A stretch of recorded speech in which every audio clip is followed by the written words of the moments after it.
My dad begged me to come to them for the holiday.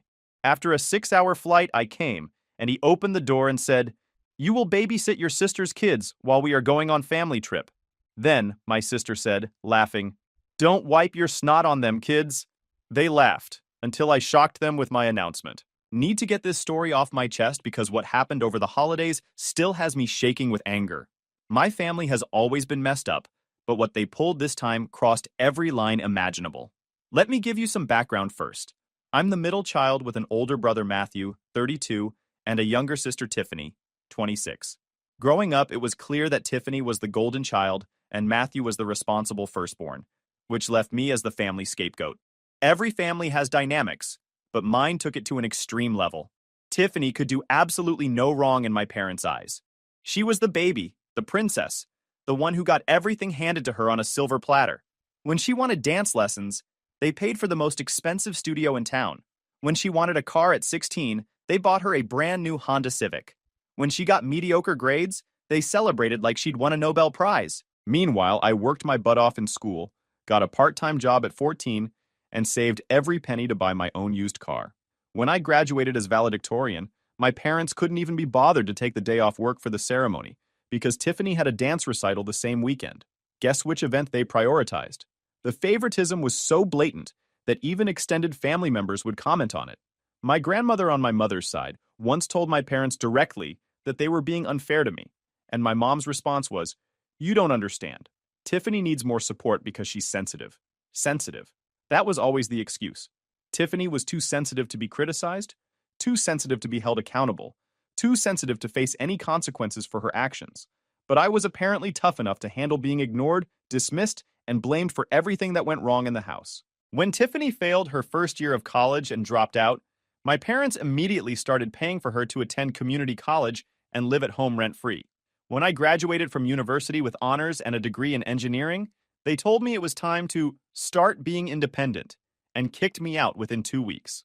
I moved across the country for my first job in Seattle. It was scary being so far from everything I knew, but it was also liberating. For the first time in my life, I wasn't walking on eggshells, trying to avoid setting off another family drama explosion. Over the years, I built a successful career in renewable energy engineering. I worked for a startup that developed solar panel technology, and when the company got acquired by a major corporation 3 years ago, my stock options made me financially very comfortable. I bought a beautiful condo in downtown Seattle, traveled to places I dreamed of visiting, and finally felt like I was living my own life. Meanwhile, Tiffany continued living at home, bouncing between part-time jobs and half-hearted attempts at starting various businesses that my parents would fund. She'd gotten married to Kevin 2 years ago, a guy who seemed nice enough but had the backbone of a jellyfish. Within 6 months of the wedding, they'd moved in with my parents because they needed to save money for their future. The future apparently included 2 kids in rapid succession. First came little Emma, now 18 months old, followed by baby Jacob, who's only 6 months old. Tiffany had somehow convinced everyone that being a mom was the hardest job in the world, despite having my mother basically raise both kids while Tiffany spent her days shopping, getting her nails done, and posting Instagram photos about her blessed mom life. I learned most of this through Facebook and the occasional guilt trip phone call from my mother about how I never visited or called. Every conversation followed the same pattern. Mom would ask how I was doing. I'd share something about my work or life, and she'd respond with, "That's nice, dear. You know, your sister is having such a hard time with the babies. She could really use some help." The expectation was always clear. I was supposed to drop everything and come running to help Tiffany, just like I had our entire childhood. When she needed help with homework, I was expected to do it for her. When she broke something, I was expected to take the blame. When she wanted something, I was expected to give it to her or help her get it. But I'd learned to say no. Living across the country made it easier to maintain boundaries, and my therapist had helped me understand that I wasn't responsible for fixing my family's problems or managing their emotions. This brings me to what happened over Thanksgiving. 3 weeks before the holiday, my dad called me. This was unusual because my dad rarely initiated contact with me. Usually, all communication went through my mom, with Dad occasionally getting on the line to ask how work was going. "Hey, kiddo," he said, using the nickname he hadn't called me in years. "How's my successful daughter doing?" Red flag number 1. My parents never called me successful. They'd spent my entire adult life treating my achievements like they were somehow less impressive than Tiffany's basic life milestones. "I'm doing well, Dad. How are you?" "Good, good." Listen, your mom and I have been talking, and we really miss you. It's been almost 2 years since you've been home for the holidays. He wasn't wrong. I'd skipped the previous Thanksgiving and Christmas, choosing instead to volunteer at a local shelter and then take a vacation to Costa Rica. It had been the most peaceful holiday season of my adult life. The kids are getting so big, he continued. Emma's walking and talking, and Jacob is just the sweetest little guy. They ask about their Aunt Sarah all the time. This was definitely a lie. Emma barely knew I existed, and Jacob was 6 months old. But I let it slide. Tiffany and Kevin really want you to meet the kids properly, Dad said. And your mom has been planning this big family Thanksgiving dinner. She's invited your Uncle Mike and Aunt Linda, the cousins, everyone. It would mean the world to us if you came. The guilt trip was strong, but what really got me was the tone in his voice. My dad sounded genuinely emotional, like he really did miss me and want me there. I know it's a long trip, he continued, but we'll pay for your flight. Consider it an early Christmas present. We just want our family together for the holidays. I was surprised by the offer to pay for the flight. My parents had never offered to pay for anything related to my visits home. Usually, they'd complain about how expensive flights were, and how it was too bad I lived so far away, as if I'd moved across the country specifically to inconvenience them. Please, Sarah, Dad said. I know we haven't always been the best at staying in touch, but you're our daughter and we love you. Let us have this one Thanksgiving with all our kids and grandkids together. I felt myself wavering. Despite everything, I did miss having a family. I missed the idea of belonging somewhere, of having people who were genuinely happy to see me. And Dad sounded so sincere. Okay, I heard myself saying. I'll come for Thanksgiving weekend. Really? The relief and joy in his voice seemed genuine. That's wonderful, sweetheart. Your mom is going to be so happy. Tiffany will be thrilled. We worked out the details, and Dad sent me a first-class ticket for the Wednesday before Thanksgiving. I was touched by the gesture and started to think that maybe my family had actually grown and changed. Maybe becoming grandparents had given them some perspective on what was really important. The flight from Seattle to Kansas City was smooth, and I found myself actually getting excited about seeing everyone. I'd brought gifts for the kids and a nice bottle of wine for dinner.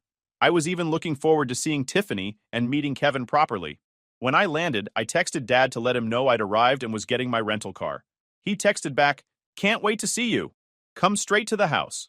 The drive from the airport to my childhood home took about 45 minutes, and I spent the time thinking about how I wanted the weekend to go. I was determined to be positive, to focus on the good moments, and to not let old patterns drag me down. The house looked exactly the same as it had when I left for college 10 years earlier. Same beige siding, same red front door, same overgrown bushes that Dad was always planning to trim but never got around to. I grabbed my suitcase and the bag of gifts and walked up to the front door. Before I could even knock, the door swung open. Dad was standing there with a huge grin on his face, and for a moment, I felt that old childhood comfort of being welcomed home. "There's our world traveler," he said, pulling me into a hug. "How was the flight?" "It was great, Dad. Thanks again for the first-class ticket. You really didn't have to do that." "Of course we did. Your family." I followed him into the living room, where I could hear voices and the sound of children. Mom appeared from the kitchen, wiping her hands on a dish towel. "Sarah," she exclaimed, giving me a quick hug. "You look wonderful. How's Seattle treating you?" Before I could answer, Tiffany emerged from the back hallway, carrying baby Jacob. She looked exactly like she did in her Instagram photos. Perfectly styled hair, full makeup, and an outfit that probably cost more than my entire wardrobe. "Well, well, well," she said with a smirk. "Look who decided to grace us with her presence." "Hi, Tiffany," I said, choosing to ignore the dig. "And you must be Jacob. He's beautiful." I walked over to see the baby, who was indeed adorable with his chubby cheeks and dark hair. Tiffany shifted him away from me slightly. "Yeah, he's perfect. Not that you'd know, since you've never bothered to visit." "I'm here now," I said, maintaining my calm tone. "Where's Emma?" "I'd love to meet her too." "She's napping," Kevin said, appearing from the kitchen. He gave me a friendly smile and handshake. "She should be up soon. Thanks for coming all this way." Kevin seemed genuinely nice, which made me wonder how he'd ended up with my sister. But then again, she could be charming when she wanted to be. We all sat down in the living room, and I started to relax. The conversation was actually pleasant. Dad asked about my work, Mom wanted to hear about my condo, and even Tiffany seemed to be making an effort to be civil. Then Dad cleared his throat and got that expression on his face that I remembered from childhood, the one that meant he was about to ask for something. "So, Sarah," he began, We have a bit of a situation, and we're hoping you can help us out. Here it comes, I thought. The real reason they wanted me home. What kind of situation? I asked, though I was pretty sure I already knew. Well, you know how hard Tiffany and Kevin have been working, with the kids and everything? They really need a break. I looked over at Tiffany, who was scrolling through her phone while Kevin held the baby. She didn't look like someone who'd been working particularly hard. Your mom and I want to take them on a little family vacation, Dad continued, just for a few days. A chance for them to relax and reconnect as a couple. That sounds nice, I said carefully. Where are you thinking of going? We found this great resort in Colorado. It's perfect for the holidays. Skiing, spa treatments, the whole works. We've already booked everything. I was starting to see where this was heading. And the kids? Dad smiled like he was delivering good news. That's where you come in. We were hoping you could watch Emma and Jacob while we're gone. It would just be 4 days, and it would mean so much to all of us. I stared at him. You want me to babysit while you all go on vacation? It's not babysitting, Mom chimed in. You're their aunt. It's spending quality time with your niece and nephew. 4 days of quality time with an 18-month-old and a 6-month-old, I said. By myself. You'll be fine, Tiffany said, not looking up from her phone. Emma's pretty easy, and Jacob mostly just sleeps. Plus, Mom has everything organized. Feeding schedules, nap times, all that stuff. I couldn't believe what I was hearing. They'd flown me across the country under the pretense of a family Thanksgiving, and instead, they wanted to use me as free childcare while they went on a vacation that I wasn't even invited to. When exactly is this vacation supposed to happen? I asked. We leave Friday morning, Dad said. Perfect timing, really. You'll have Thanksgiving with us, and then you can have some bonding time with the kids. And you didn't think to mention this when you invited me? We wanted it to be a surprise, Mom said. We know how much you love children. This was news to me. I'd never expressed any particular love for children, and in fact, I'd been pretty clear over the years that I wasn't interested in having kids of my own. Look, Dad said, his voice taking on a more serious tone. We've spent a lot of money on this trip. The deposits are non-refundable, and Tiffany and Kevin really need this break. What about Matthew? I asked. Why can't he watch the kids? Matthew has his own family to worry about, Mom said, and his kids are older. He's not comfortable with babies. This was also news to me. Matthew had 3 kids and had certainly handled babies before. I looked around the room at my family. Dad was giving me his best reasonable father expression. Mom looked hopeful, but nervous. Kevin seemed uncomfortable with the whole conversation, and Tiffany was still on her phone, acting like the discussion didn't concern her. I need to think about this, I said. What's to think about? Tiffany looked up from her phone for the first time. You're single, you don't have kids, you have a flexible job. It's not like you have anything better to do. The dismissive tone in her voice triggered something in me. It was the same tone she'd used our entire childhood when she wanted something from me. I have a life, Tiffany. I have plans for my time off. What plans? Sitting in your condo alone? Come on, Sarah. For once in your life, do something for your family instead of just for yourself. The accusation hit me like a slap. I'd spent my entire childhood doing things for this family, and my entire adulthood trying to build healthy boundaries around it. I've always done things for this family, I said, my voice rising slightly.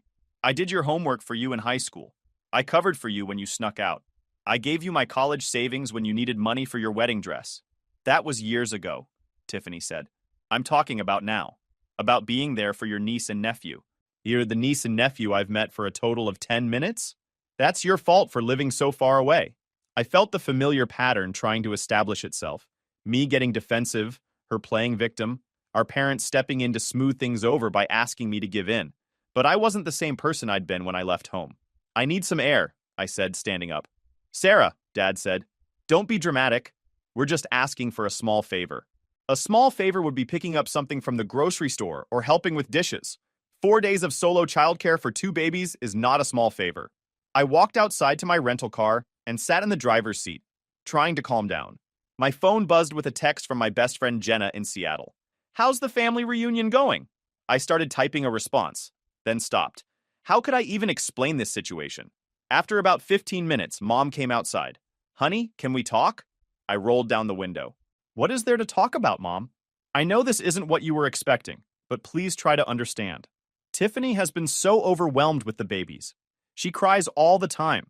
She's not sleeping well. She and Kevin are fighting. She needs this break. Then why didn't you just ask me from the beginning? Why the whole charade about wanting me home for Thanksgiving? Mom looked uncomfortable. We knew you'd say no if we asked directly.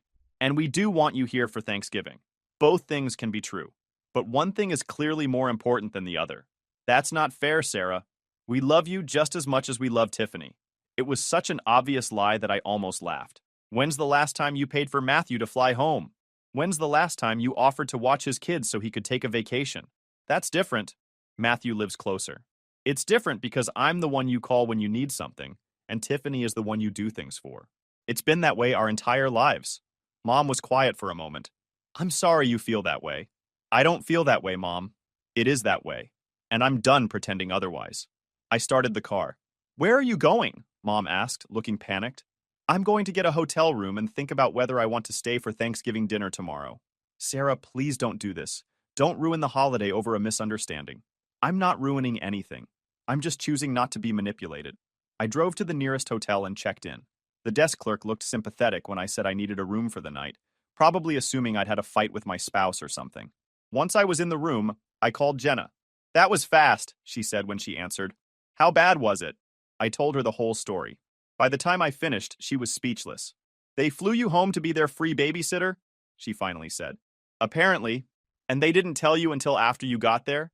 They wanted it to be a surprise. Jesus, Sarah. What are you going to do? I honestly don't know. Part of me wants to just fly home tomorrow and be done with all of them forever. But they're still my family, and those kids are innocent in all of this. The kids are innocent, but they're not your responsibility. You didn't choose to have them. Jenna was right, of course. But the guilt was strong. What if Tiffany really was struggling? What if she needed help, and I was being selfish? Then I thought about all the times I'd needed help over the years, and gotten none. When I was working 3 jobs to pay for college. When I had surgery last year, and spent a week recovering alone in my condo. When I got food poisoning on a work trip, and ended up in the hospital in Denver, and no one from my family even called to check on me. I ordered room service and spent the evening thinking. By morning, I'd made my decision. I drove back to the house around 10 a.m. on Thanksgiving Day. I could smell the turkey already cooking and could hear Emma's voice coming from the backyard. Dad answered the door. Sarah, thank goodness. We were worried about you. I'm fine, Dad. I just needed some space to think.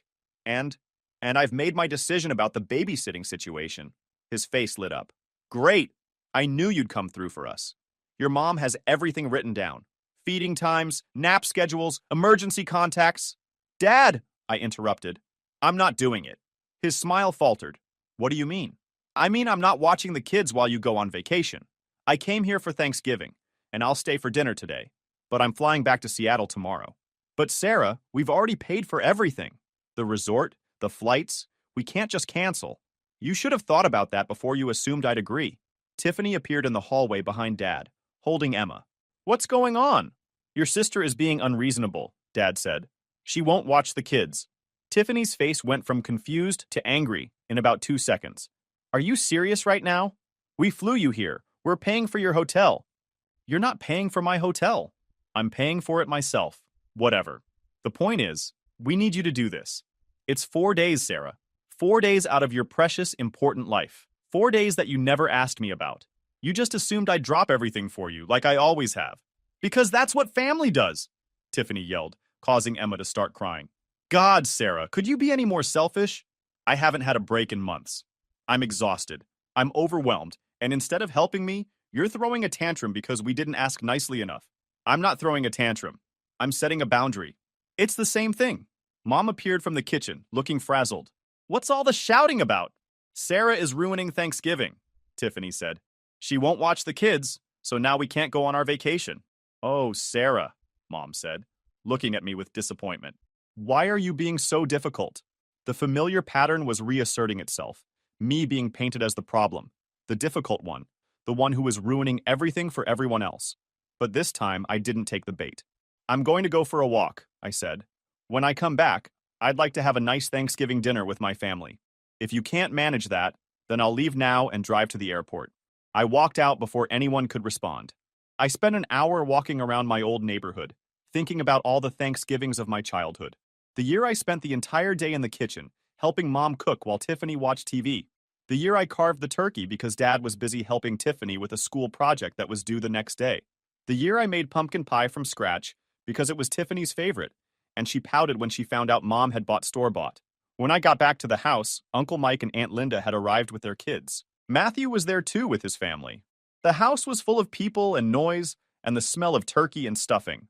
"There she is," Uncle Mike said when he saw me. "The successful career woman. I heard you're doing big things with solar energy." "Something like that," I said, accepting a hug from him. "We're so proud of you, honey," Aunt Linda added. "It takes real courage to move across the country and build a life from scratch." It was nice to hear someone acknowledge my accomplishments instead of treating them as an inconvenience. Dinner was actually pleasant. I sat between Matthew's oldest daughter and Uncle Mike, and we had good conversations about work, travel, and books. Tiffany was at the other end of the table, and we managed to avoid interacting directly. After dinner, while the adults were having coffee and the kids were playing in the living room, Dad pulled me aside. "Sarah, I want to apologize for how we handled this situation." I was surprised. Dad rarely apologized for anything. "Your mom and I talked about it, and you're right. We should have been upfront about what we were asking. We should have given you a choice." "Thank you for saying that, Dad. But I hope you'll reconsider. Tiffany really is struggling, and we thought this vacation would help her family reconnect." "Dad, I'm not responsible for fixing Tiffany's problems. I never have been, despite what you and Mom have always expected from me." "That's not true, Sarah. We've never expected—" "Dad, stop. Please. We both know it's true. From the time we were kids, I was expected to accommodate Tiffany, to help her, to sacrifice for her, and I did it because I wanted your approval. But I'm not a kid anymore, and I'm not responsible for managing everyone else's emotions." Dad looked uncomfortable. "We love you both equally. You love us both, maybe, but not equally. And that's fine, Dad. Parents have favorites. But don't ask me to pretend otherwise, and don't ask me to keep sacrificing my own needs to make up for it." Before he could respond, Tiffany appeared in the doorway. "Are you still trying to convince her?" she said to Dad. "Just let it go. She's made it clear that her own comfort is more important than helping her family." "Tiffany," Dad warned, but she was just getting started. "No, Dad, let me say this. Sarah, I get that you're successful and important and busy, but these are your niece and nephew. They're innocent kids who deserve to have an aunt who cares about them." "I do care about them," I said quietly. "Really? Because you've seen Emma exactly twice in her entire life. You've never sent a birthday gift, never called to check on us, never shown any interest in being part of their lives." "I live 3,000 miles away, Tiffany, and every time I've tried to visit or call, there's been some drama or some crisis that I'm expected to drop everything and help with." "That's not true." "It is true. Remember when I came home for Christmas 2 years ago? I was there for 3 hours before Mom asked me to drive to the store to buy last-minute ingredients, because you decided you wanted a different dessert. Remember when I called to congratulate you on your engagement, and you spent the entire conversation complaining about how I hadn't offered to pay for part of the wedding?" Tiffany's face was getting red. "You're being ridiculous." "Am I? Or am I just finally standing up for myself?" "Standing up for yourself? You're abandoning your family." "I'm not abandoning anyone. I'm just refusing to be the family doormat anymore." That's when Tiffany really lost it. "You know what, Sarah? You're pathetic. You're 30 years old. You live alone in some city where you don't have any real friends. You've never been married. You'll probably never have kids. And the only thing you have to show for your life is a job that you think makes you better than the rest of us." The room went dead silent. I could hear Uncle Mike and Matthew's conversation stop in the next room. "And you know what else?" Tiffany continued, her voice getting higher. "Nobody wants you here anyway. Mom and Dad only invited you because they felt sorry for you. I only wanted you to watch the kids because I figured since you have no life of your own, you might as well make yourself useful to people who actually matter." I felt like I'd been punched in the stomach. Not because what she said was particularly clever or cutting, but because of the venom in her voice. This was what she really thought of me. But instead of crying or getting defensive, I felt something else. Clarity. "Thank you, Tiffany," I said. She looked confused. "What?" "Thank you for finally being honest about how you feel about me. It makes what I'm about to tell you so much easier." I walked over to my purse and pulled out an envelope. "I came here with a surprise for the family," I said. "I wasn't going to announce it until tomorrow, but I think now is the perfect time." Dad looked curious. Mom appeared in the doorway, probably having heard the yelling. Matthew and Uncle Mike came in from the living room. "What kind of surprise?" Mom asked. I opened the envelope and pulled out a document. "I've been looking for a way to give back to the community, and I decided to start a scholarship fund for students studying renewable energy engineering. I'm donating $500,000 to establish it." There were gasps around the room. Uncle Mike whistled low. Matthew said, Holy shit, Sarah. But I wasn't done. I'm also buying a house here in Kansas City. Not to live in, but to turn into a transitional housing facility for single mothers who are trying to get back on their feet. More shocked expressions. And finally, I said, looking directly at Tiffany, I'm setting up trust funds for Emma and Jacob, $50,000 each, to be used for their education when they turn 18. Tiffany's mouth fell open. You're... what? I'm setting up trust funds for your children. College funds, essentially. Because unlike what you just said, I do care about them, and I want them to have opportunities. The room was completely silent. But here's the thing, I continued. The trust funds come with conditions. The money can only be used for education, college, trade school, whatever they choose. And if at any point before they turn 18, you or anyone else in this family tries to manipulate me, guilt trip me, or treat me the way you've treated me today, the funds will be donated to charity instead. Sarah, Dad started. I'm not finished. I looked around the room. I love you all. I really do. But I'm done being the family scapegoat. I'm done being the one who's expected to sacrifice and accommodate and fix everyone else's problems. I'm done being treated like I'm less important than everyone else. I put the document back in the envelope. Tiffany, you want to know why I've never been married or had kids? It's because I spent so much of my life trying to earn love from people who had already decided I wasn't worth it. I focused on my career because it was the only place where my efforts were appreciated and rewarded. Tiffany was crying now, but I couldn't tell if it was from guilt or just shock. But I'm not pathetic, and I'm not lonely. I have a good life. I have friends who value me, work that fulfills me, and financial security that I earned through my own efforts. I don't need this family's approval anymore. I walked toward the front door. Where are you going? Mom asked, her voice small. I'm going back to Seattle. My flight isn't until tomorrow, but I think it's better if I leave now. Sarah, wait, Dad said. Let's talk about this. Let's work it out. There's nothing to work out, Dad. You all made your positions very clear. Tiffany, especially. I looked at my sister, who was still crying. For what it's worth, Tiffany, I hope you get the help you need.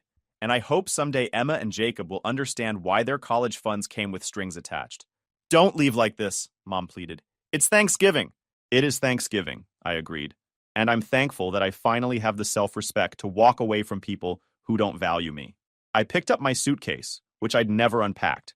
The trust fund paperwork will be mailed to you next week, I said. My lawyer will handle everything. And just so we're clear, this is the last time I'll be coming home for a holiday until I receive genuine apologies from everyone in this room. Sarah, Matthew said, speaking up for the first time, I think you're overreacting. I turned to him. Really? When's the last time Mom and Dad asked you to cancel your plans to watch someone else's kids? When's the last time they flew you across the country under false pretenses? He didn't answer. That's what I thought. I walked out the front door and loaded my suitcase into my rental car. Through the window, I could see my family standing in the living room, all of them looking shocked and confused. As I drove away, my phone started buzzing with calls and texts. I turned it off and drove straight to the airport. I was able to change my flight to a red-eye that left at midnight. I spent the 5 hours before departure at an airport bar, thinking about what had just happened. For the first time in my adult life, I had stood up to my family completely. I hadn't tried to smooth things over or find a compromise. I hadn't accepted blame or tried to manage their emotions. I had simply told the truth and walked away. It should have felt liberating, but mostly I felt sad. Sad that it had come to this. Sad that my family's love had always come with conditions. Sad that I'd wasted so many years trying to earn something that was never going to be freely given. But underneath the sadness was something else. Peace. For the first time in my life, I had chosen myself first. And that felt pretty good. The flight back to Seattle was quiet, and I spent most of it looking out the window at the lights of cities passing below. When I landed, I took a taxi to my condo and sat on my balcony, watching the sunrise over the city. My phone had 47 missed calls and 23 text messages. I deleted them all without reading them. Over the next few days, the calls and messages continued. I blocked my parents' and Tiffany's numbers but kept Matthew's unblocked in case there was a genuine emergency. A week later, he texted, I think you should know that Mom and Dad canceled their Colorado trip. Tiffany's been crying for days. Maybe you could call them? I responded, I told them what my conditions were for reestablishing contact. The ball is in their court. He didn't text back. 3 weeks later, I got a call from my lawyer. The trust fund paperwork had been signed and returned. Along with it was a handwritten note from my mother. We're sorry. We love you. Please call when you're ready. And it wasn't much, but it was a start. I'm not ready to call yet. Maybe I will be someday. But for now, I'm focusing on my own life, my own happiness, my own peace of mind. And you know what? It feels pretty good to finally put myself first. YouTube just dropped this new hype feature. If you're hooked on this story, smash that hype button. It tells YouTube this video deserves to blow up, and it keeps even crazier stories coming your way.